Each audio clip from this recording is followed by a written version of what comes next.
This was the first time we've ever seen Charles Oliveira get completely shut off by a knockout.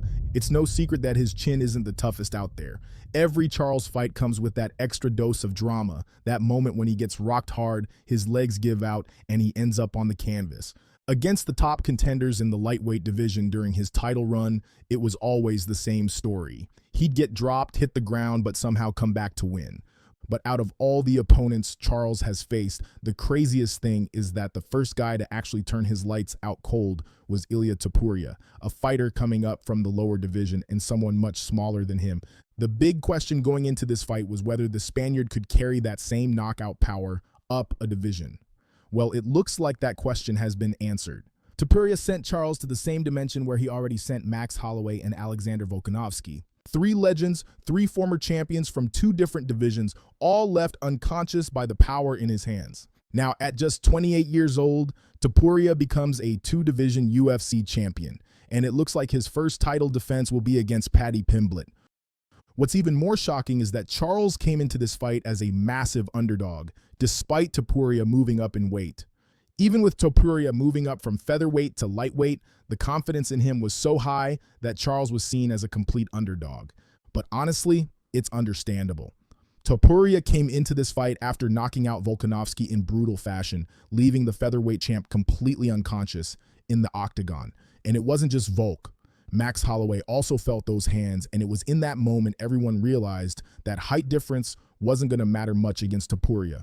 Charles stands at 5 feet 10 inches. He's tall for lightweight, has elite jiu-jitsu, and over the past few years, his striking has improved a lot. We've seen him outstrike some of the biggest names in the division. But the problem is, he always leaves openings. As everyone knows, Charles tends to block punches with his face. He's not the hardest guy to hit, and his style of constantly walking forward with wide shots makes him a dream target for any sharp counterstriker. Against a much shorter Topuria, the ideal strategy would have been to keep the fight at long range, using straight punches and kicks to maintain distance. The one thing that absolutely couldn't happen was Charles stepping in and trading in the pocket. But within the first 10 seconds of the fight, that hope was gone. Right in the first exchange, Charles took a deep cut over his eyebrow. Then he tried to grapple and take Topuria down, but ended up on his back. When they got back up to their feet, Charles walked forward again and stepped into that same dangerous close range. But this time, Topuria didn't miss. That right hand landed clean on Charles's chin, and he dropped to the canvas completely unconscious. It's crazy to think that before the fight, Topuria kept telling everyone in interviews that he was going to knock Charles out. Many people thought he was being cocky or disrespectful, but in the end, that's exactly what happened. In some interviews, he even said he felt bad about having to fight Charles because he liked him and didn't want to be the one to knock him out. This result puts Topuria on a whole different level. He was already seen as a dominant featherweight champion, but now as a two-division champion, he joins that exclusive list of fighters who have held belts in two weight classes. And this is the third former champion that Topuria has knocked out without any trouble. He's been running through the biggest legends of featherweight and now lightweight as if it's nothing. And he's only 28 years old, the same age McGregor was when he became a double champ. If he keeps going at this pace, he could become one of the biggest legends the sport has ever seen. But going back to Charles, it's impossible not to think about what this means for his career from here.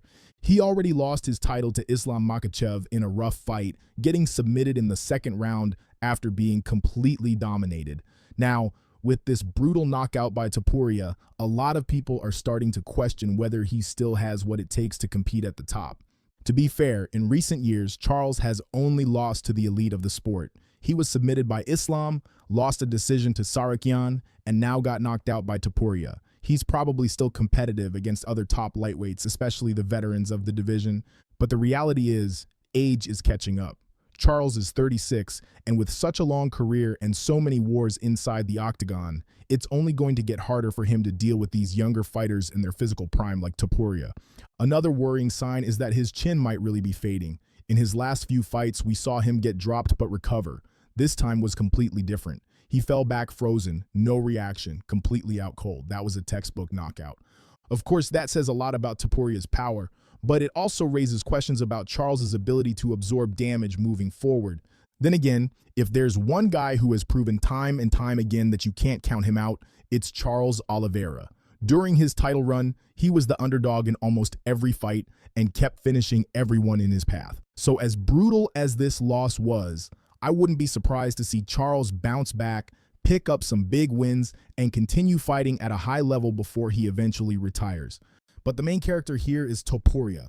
The guy showed he has absurd knockout power, and this is coming from a featherweight moving up to fight one of the most dangerous lightweights in the world. Now, with 2 belts, he's in a position where he can choose his next opponent. And as I said earlier, it looks like his first title defense might be against Paddy Pimblett. Right after the fight, the UFC let Pimblett enter the octagon for a face-off with the new champion. The two exchanged words until Topuria pushed Pimblett away. Later at the press conference, Dana White said he didn't want that to happen and didn't guarantee that it would be the next fight. But come on, who really believes him? Technically, this fight makes 0 sense. Pimblett hasn't faced any top lightweight contenders, and getting a title shot just for beating Michael Chandler is questionable at best. It's clear this fight would be 100% about marketing, not sporting merit. If we're talking about merit, even Justin Gaethje deserves a title shot more than the English boy. But what about you? What did you think of this fight? And what do you think will happen if Paddy is actually the next challenger? Does he have any chance against the new double champ? Drop your thoughts down below, leave a like, and don't forget to subscribe.